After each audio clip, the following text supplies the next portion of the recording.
pi over 2 is? And 3 pi over 2 is, where is 3 pi over 2? Bottom right here. Very good.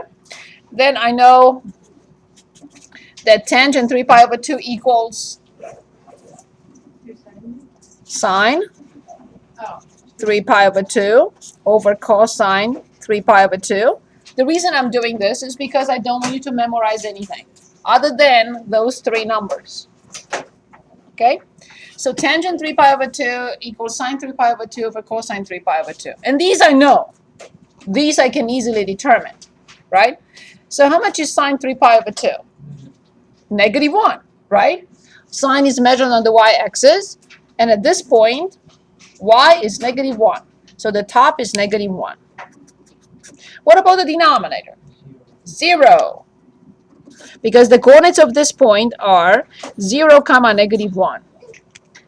And the first one is always cosine, and the second one is always sine. What do we know about negative 1 over 0? Undefined. Is that clear? Yes. Good. Next question, please. Anything you worked on? Anything you want to work on? Just anything.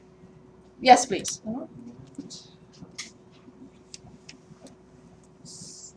Problem 66, and it's the whole question, page 560. We can 66, 66, 66, 66. The tangent 405? Okay, let's do that. First, I have to know where is the terminal side. Okay, I know 405 is more than 360 degrees, so this is 360. So 405 minus 360 is 45. So then I have to go one more half of a quadrant. So this is the angle 405.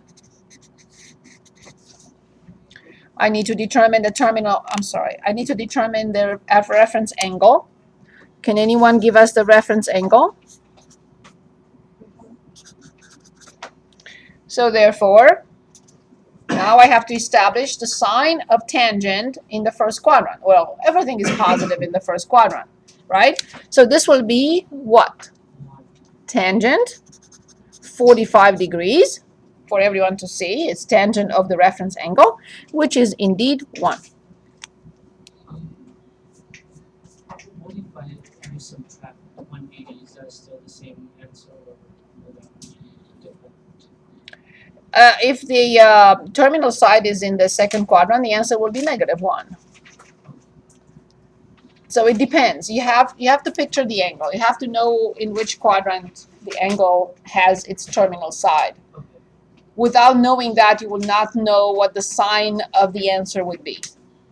So now I know that the terminal side is in the first quadrant, then I know it's positive. Do we always have to subtract it by 360? Because 360 is a full or complete rotation. So if it's a number greater than 360, then I have to subtract 360 or a multiple of 360.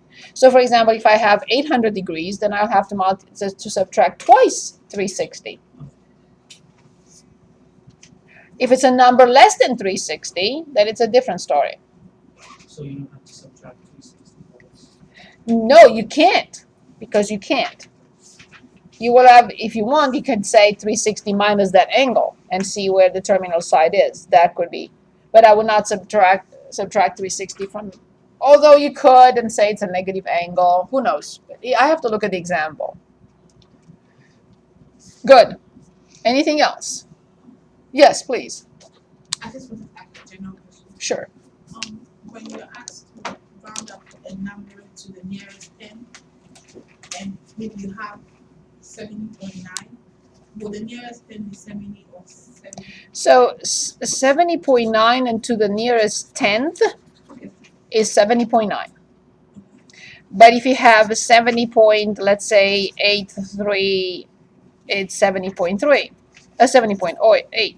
But if you have 70.89, then this changes into 70.9. to the nearest tenth. Good. Anything else? 41, 589.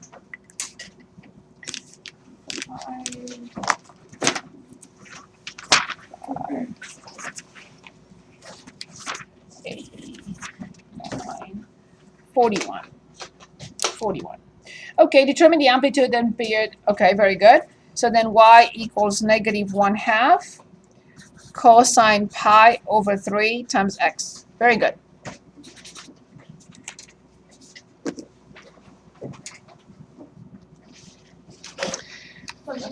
Remember, only 2 functions have amplitude.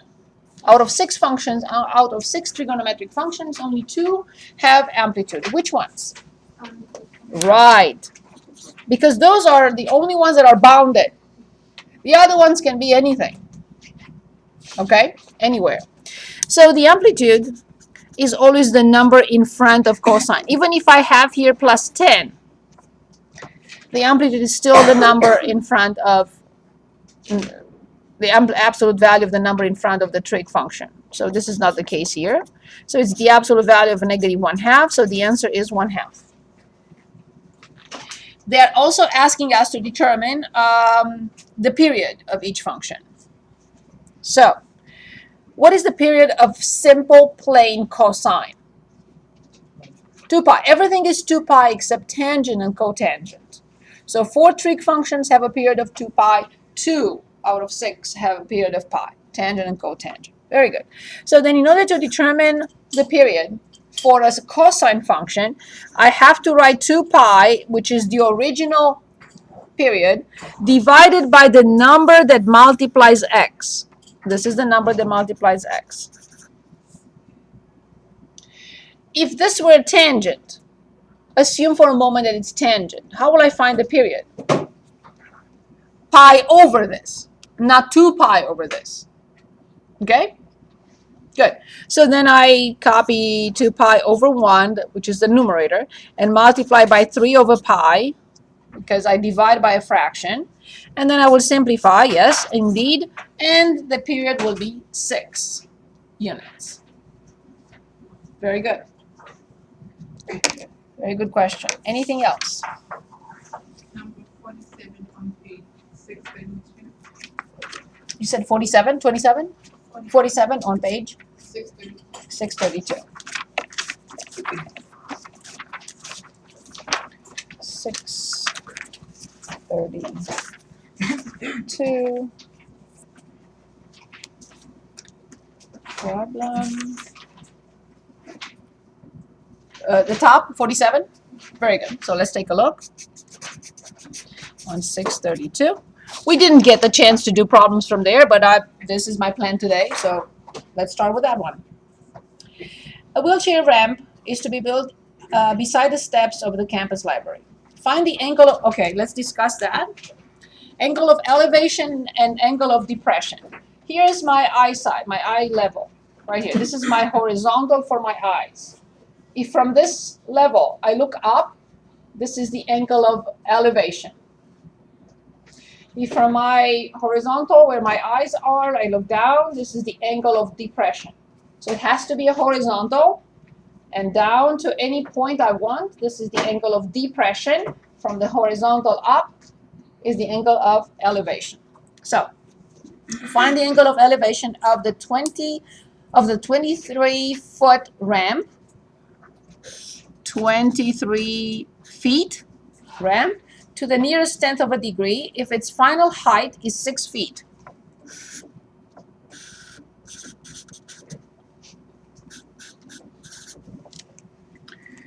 One more time. Find the angle of elevation, which is theta, of the 23-foot ramp to the nearest tenth of a degree if its final height is 6 feet. Perfect example. Good. So I'm asked to find theta. Sine of theta. Very good, because I have the opposite and I have the hypotenuse. So I write sine theta equals 6 divided by 23.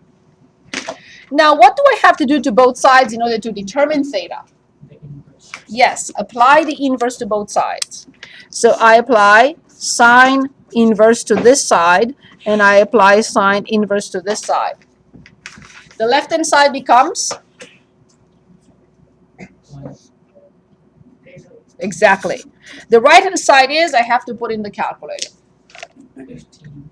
So if you want the angle to be in degrees, then you go to second and sine inverse, and 6 divided by 23, and close the parenthesis. Check the mode, please. Check the mode and make sure it's in degrees.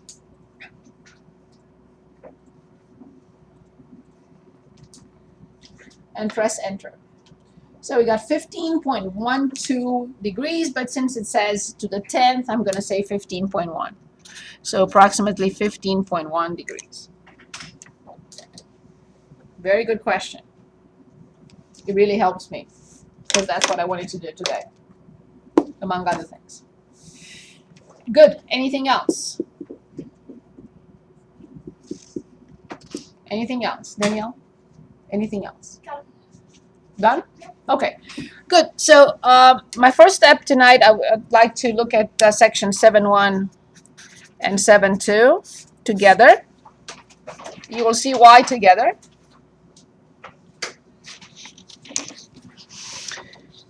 So here's my first question for you.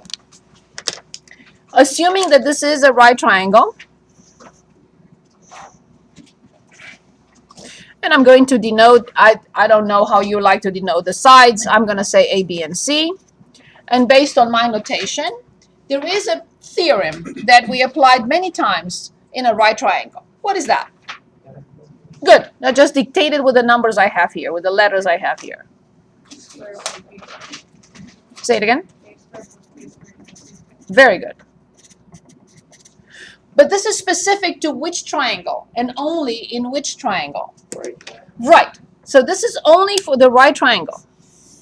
The Pythagorean theorem for the right triangle. Good. Now we're going to talk about any triangle, not right triangle, any triangle. It turns out that we have two different laws for any triangle. The first law that we will look at is the law, of sines. The second one is law of cosines. And I'm sure you're going to ask when I apply which, and I will explain. So first I will draw a triangle. Any triangle. This is not a right triangle. Let's say it's this. And I will denote A, B, and C, the vertices of the triangle. And I'll be very careful how I denote the sides. This is crucial. Because if we're not paying attention, or we're not careful with denoting the sides, then these laws mean nothing. We cannot present those laws. So the opposite of angle A will always be denoted by lowercase a. The measure of that side, BC, is denoted by lowercase a. What do you think I'm going to denote this side by? Right, because it's the opposite of angle B, and obviously the opposite of angle C. What is the law of sines in any triangle? Sine angle A divided by its opposite side equals sine angle B, what do you think, divided by lower b, and will equal sine angle C divided by, that's it. This is what it's called, law of sines. And we will apply this in word problems in which we are asked to determine a particular side in a triangle that is not a right triangle. So now we will be able to solve a lot of triangles, a lot of problems in which a right triangle is not involved. Here's the law of cosines. And there are three different things we can write with law of cosines. Why not that different? Because what I'm saying is for each side we're going to write the law. If I say to you this, a squared equals b squared plus c squared, then I mean exactly which triangle? Right, correct. But this is not a right triangle. So I have to continue with something. Minus 2 bc cosine a. This is law of cosines written for side A. Can anyone dictate law of cosines for side B? C squared plus A squared minus 2 Minus 2ac cosine B. Perfect. Can anyone dictate law of cosines for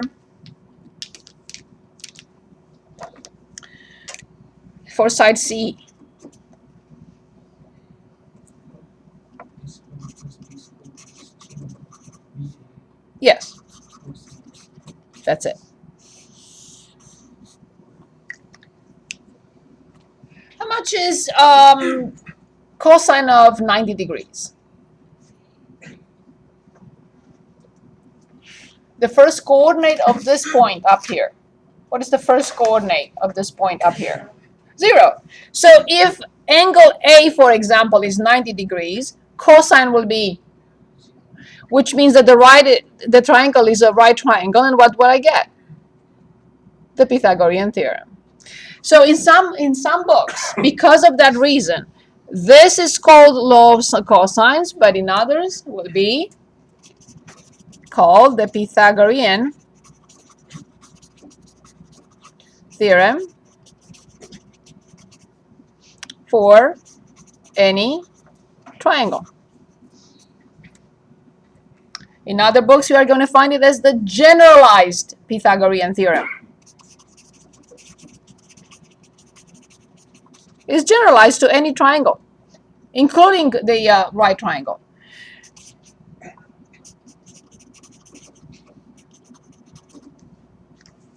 It is the Pythagorean theorem, but applied in all triangles. Let's see how we use this. And you can ask, okay, when do I use this and when do I use this?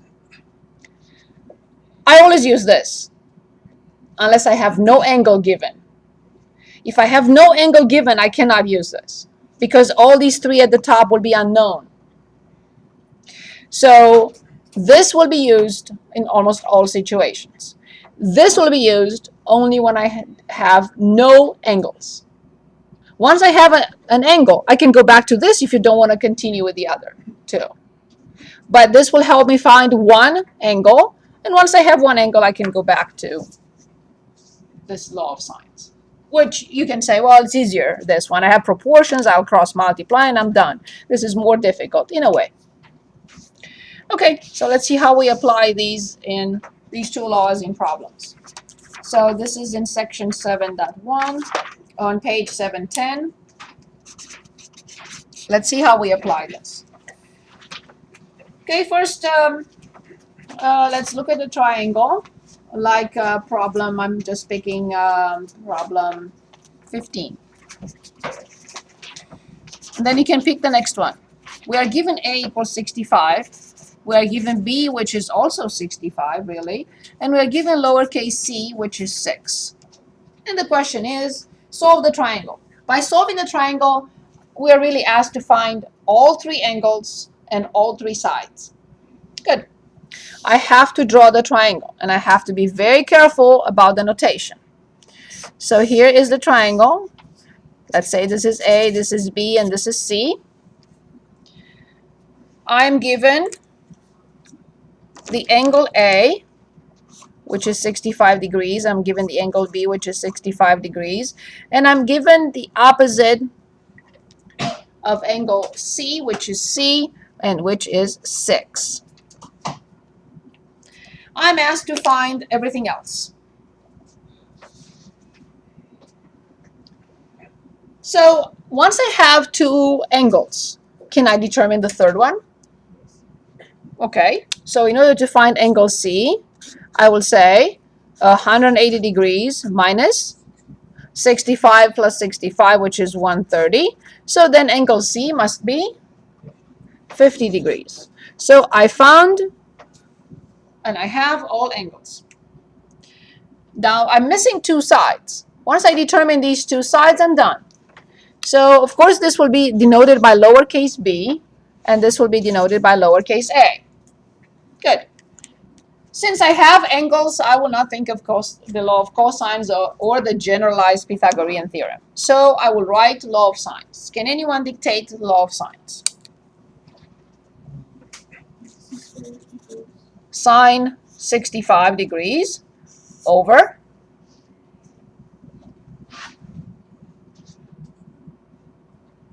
A. good equals sine 65 degrees over perfect equals 50 degrees over 6.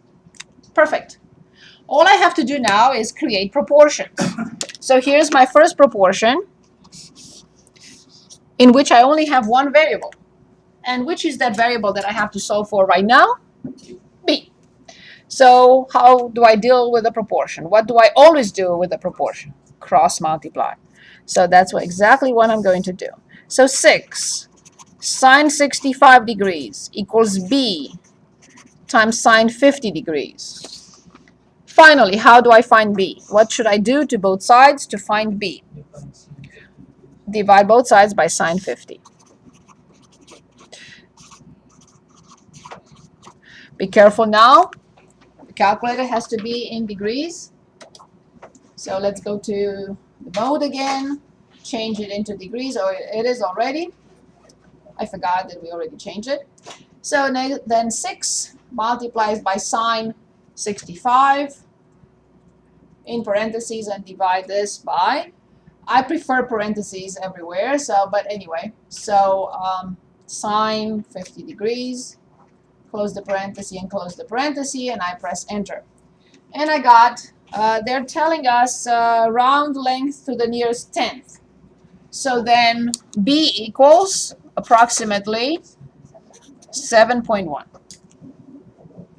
Very good. Okay, now I need to determine A. So I have angle A, angle B, angle C. I have side B, which is 7.1. I have side C, which is 6. I'm missing side A. What should I do now? I create another proportion. So I would like to create this proportion now.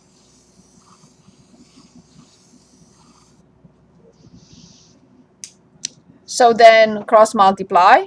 6 multiplied by sine 65 equals A multiplied by sine 50. Therefore, A equals, it happens to be the same thing, 6 sine 65 over sine 50. Therefore, A must equal 7.1. So I determined all sides and all angles. And this is how we apply law of sines. Let's look at another example. Yes, I would like to look at 39. It looks awful. Let's see what they want with 39. I'm going to copy the figure.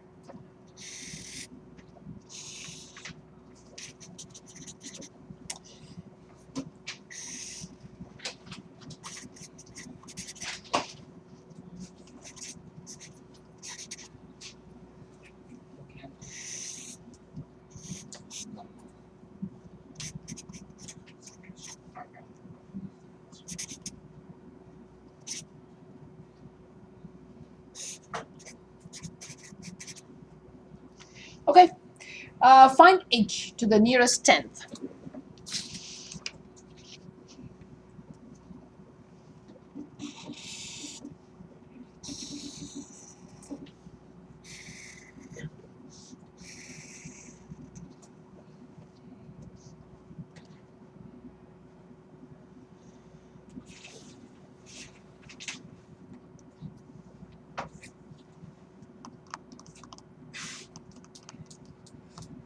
That's all we have. We're not given anything else.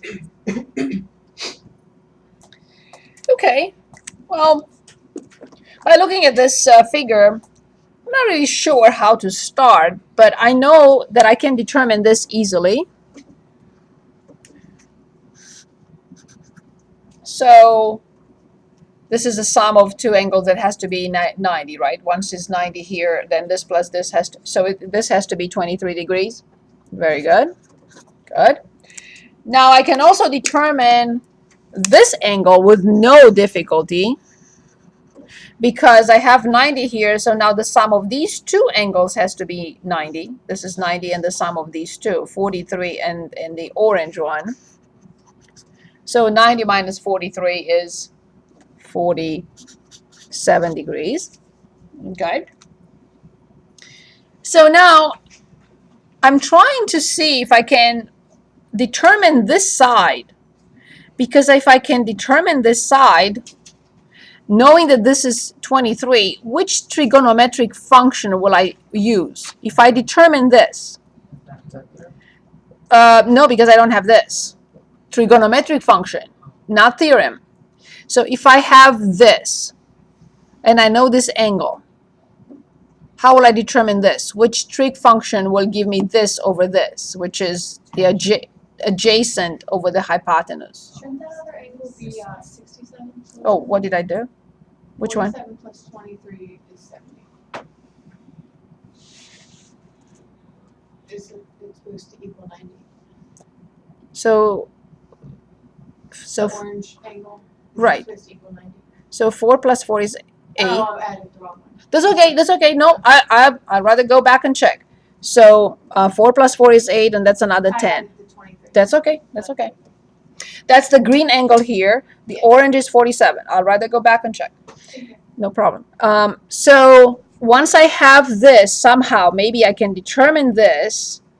Then I will apply for this angle cosine the adjacent over the hypotenuse.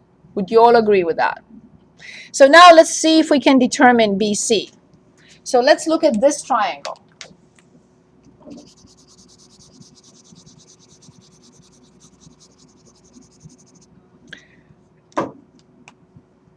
Is there any way I can write law of sines in there? Because I have an angle, so I wouldn't bother with law of cosines. So can anyone tell us what to write if we want to apply law of sines in the triangle ABC? Sine 43, very good, over. Let's say BC, because that's what it is, over BC equals. Okay, in that case, we have to determine this piece. So 47 minus 23 would be 4, right? So that's sine 24 degrees divided by?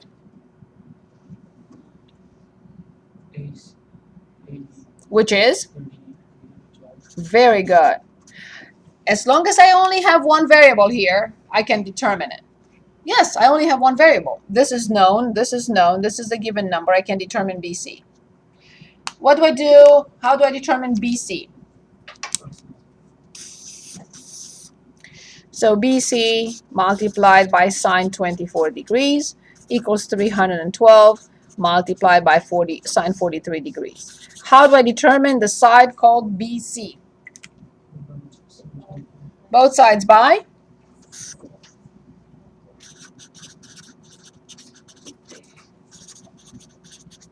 Good. Very good.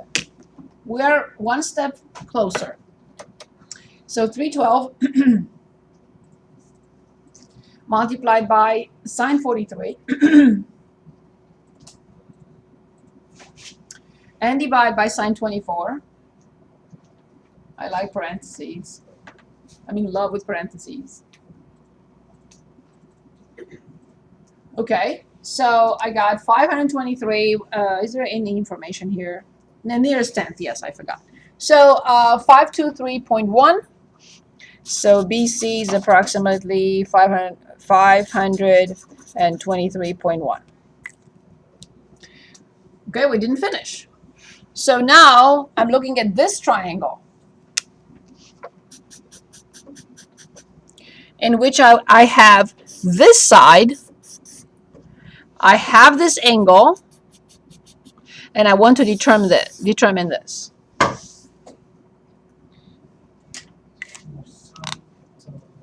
Sine will not work because I don't have this portion, and I don't want to bother trying even. Cosine. Yes. So cosine applied to how many degrees? 20. Very good. Will equal h over what I just determined, 523.1. Perfect. So then this is also proportion, and I will cross multiply. So then I have h equals 523.1 multiplied by cosine 23. So I already have the previous answer in the calculator. So I'll say the previous answer and multiplied by cosine 23. 481.6. So h approximately 481.6. Any questions on this problem? At first, I really had no idea where to start. But once I determined this angle, I said, oh, okay, I have these two angles and I have this piece. Law of sines will help me determine this side. And once I have this piece, since this is a right triangle, I can apply cosine. Any questions? Any questions?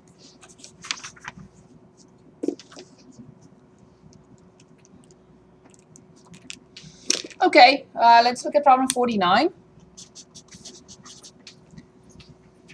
On page 711. The figure shows, and I'm going to copy the figure.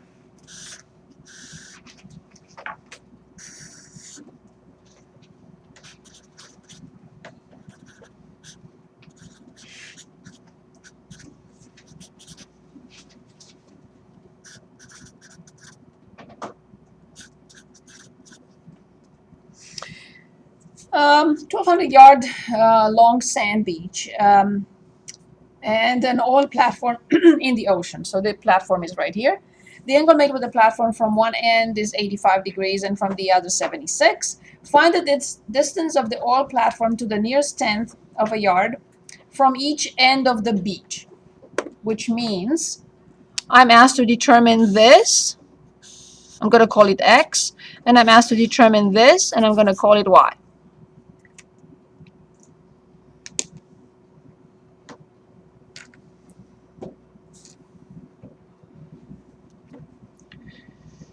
Since I have some angles in there, I will not bother with law of cosines.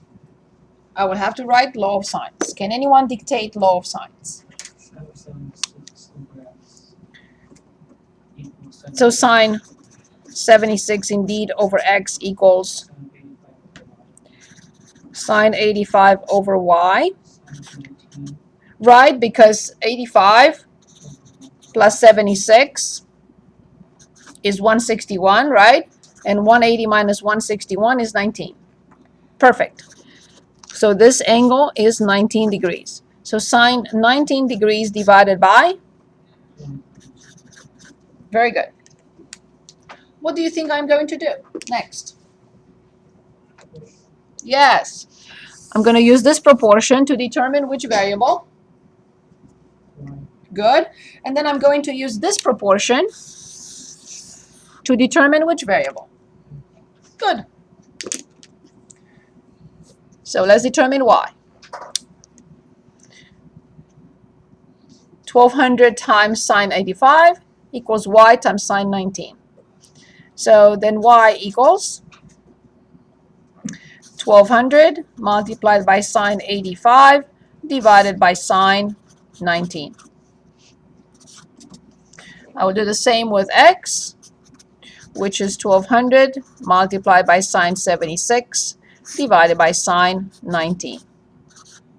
And then x equals. I'm going to put them both in the calculator. Any questions? Is this okay? Perfect. So let's put them in. 1200 multiplied by sine 85, and divide everything by sine 19. And then I have 1200 multiplied by sine 76 divided by sine 19.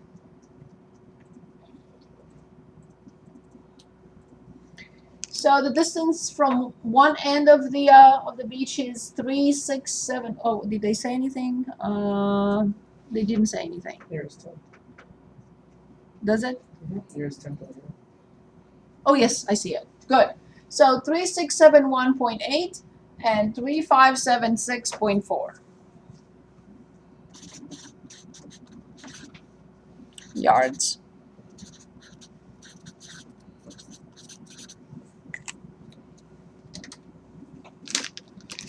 Any questions on how to apply law of sines? Can we go to 41? Yes. From the same page? Yeah. Yes, of course.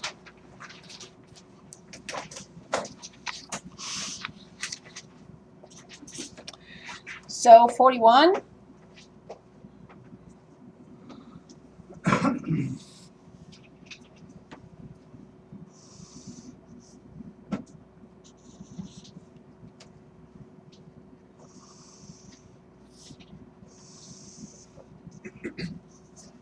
Okay. So let's see what we're given here. We're given this length as 450. Good. Then we are given this angle, 35 degrees. Then we are given this angle, which is 1 degree. We are given this angle, which is 28. And we are given this angle, which is 32. And we're asked to find this.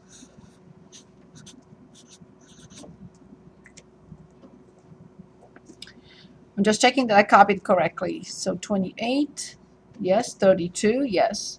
1 degree, yes. 450, yes. 35, yes. Yes. Good. So this is problem 41 on page 711.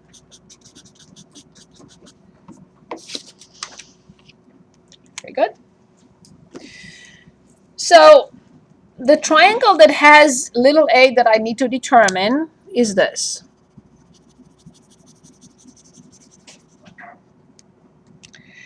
In this triangle, I can definitely determine this angle. Can anyone give us that angle?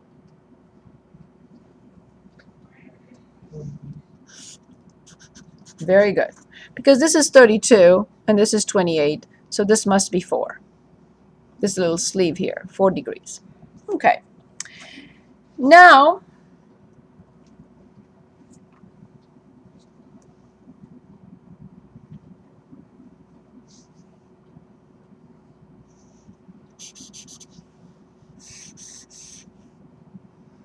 I have an angle.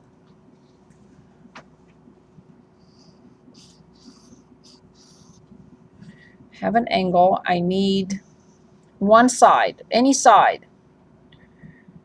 So if I have this angle, sine 4 over a will equal sine of any other angle over the opposite side. Okay. Good. So let's see how we determine. I have this is 450 and I know this is 35. So then I can determine this, because this will be a right triangle. And if I determine this,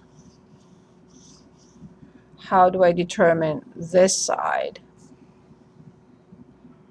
By finding the other side of 35. So once you find the other angle next to 35, Yeah, that is 180 minus 35, correct. and then you subtract the one on top, making the other side of that. And I will be able to determine this angle. Correct. Very good. So this is 35. This is 180 degrees minus 35 degrees, which is 145 degrees. So this one is 1. 145 plus 1 is 146. Then we can determine this angle. Okay, very good. So 145, 146, 34, correct. So therefore, this is 146, indeed. And I know now two angles. I know even the third angle.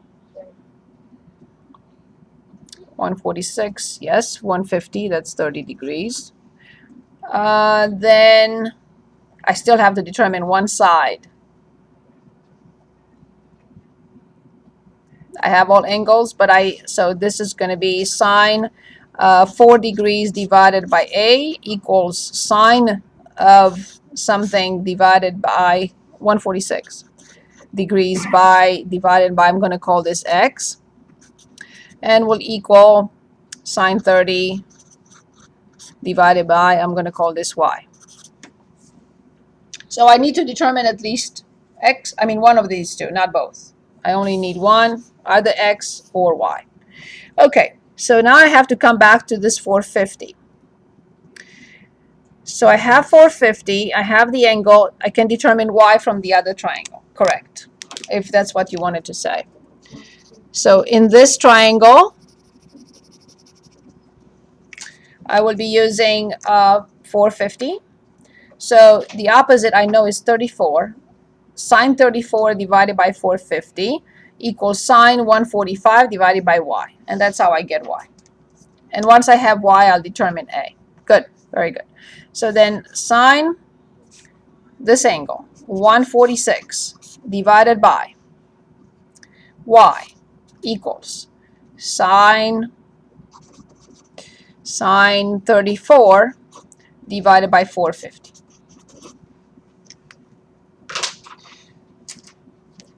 So from here, cross multiply, Y equals 450 times sine 146 divided by sine 34 degrees. And once I have Y, I will determine little a. Okay, so let's punch in the calculator. I need Y now. So 450. I thought so, yeah. So multiply by sine 146 and divide by sine 34.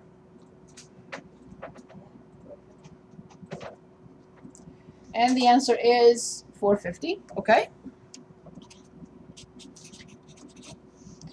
Therefore, now I plug it in here. This is 450. So now I will cross multiply and get A equals 450 times sine 4 degrees divided by sine 30, which I know is 1/2. But never mind. So it's 450 multiplied by sine 4 and divide by 0.5, because I know sine 30 is 30 degrees. Sine 30 is 0.5. So it's 62, it says, does it say find A to the nearest tenth? Okay. 62.8.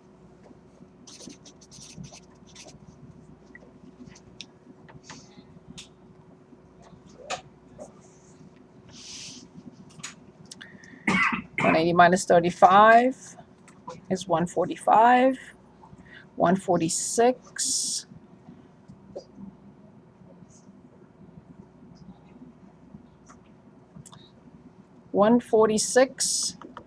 Okay.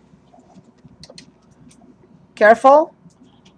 You may have said 34, or maybe I wrote 44, but obviously it's 44. So 145 plus 1 is 146, plus 44 is, so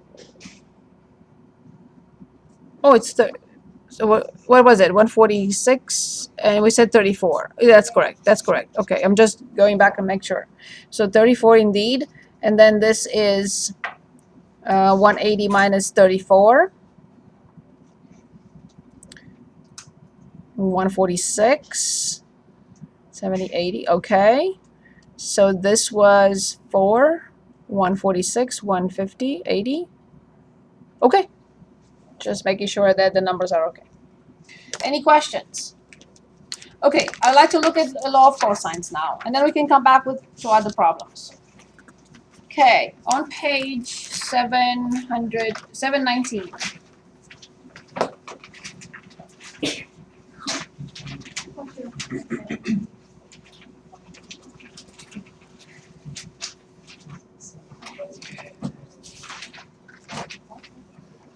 Ready?